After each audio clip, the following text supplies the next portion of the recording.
awesome. One of the things about awesome is it's wrapped up in mystery, it's wrapped up in unknowns, and sometimes a little bit of danger.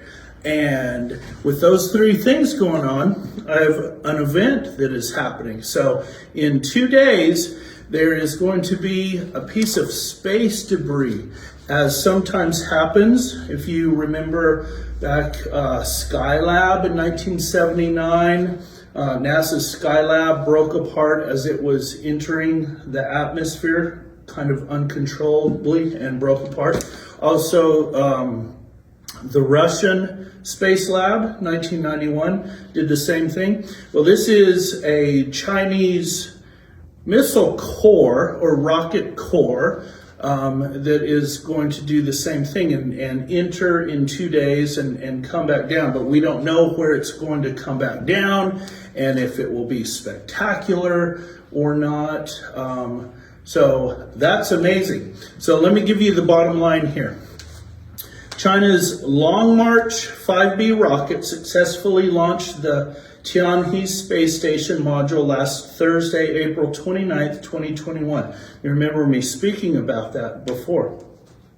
The module will become the living quarters of the future Chinese space station and is currently in the correct orbit after separating from the core stage of the rocket as planned.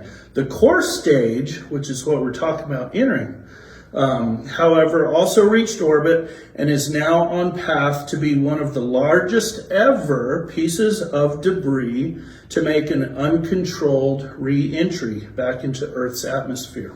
So, lots of uncontrolled things out there. This is one of them. Very sad one. A couple decades ago, remember, was Challenger of 2003. That was very much of an uncontrolled re-entry. And it will keep happening because we keep putting stuff up into space.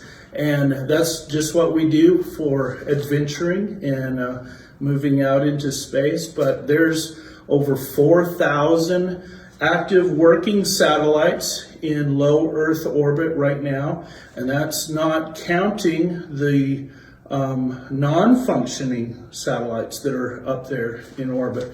And it's to the point that every now and then the International Space Station has to change its trajectory, do a little moving because they have a projected incoming piece of debris. So these things happen, but this Chinese core will be very interesting.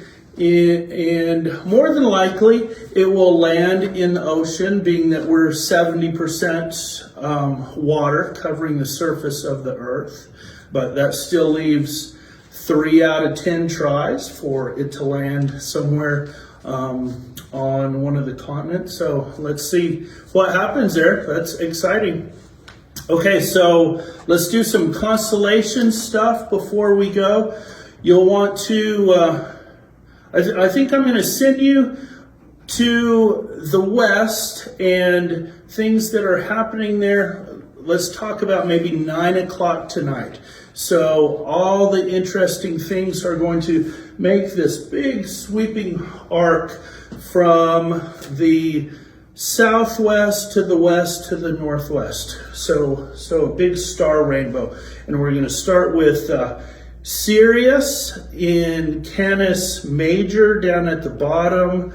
Then we'll have up here Procyon in Canis Minor.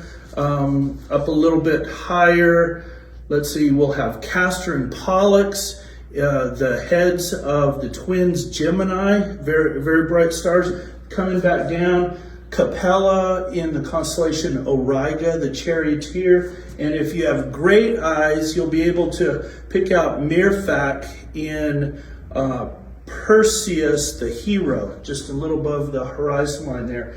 And then in the middle of that arc, you'll have Orion. It'll just be his upper half, but you'll be able to very much see his shoulder with the bright red star Betelgeuse or Betelgeuse. And then up above that, there'll be another red one, and that's a planet. So look for Mars. So those are a whole bunch of pretty easy things to find tonight. See what you can do. Bye.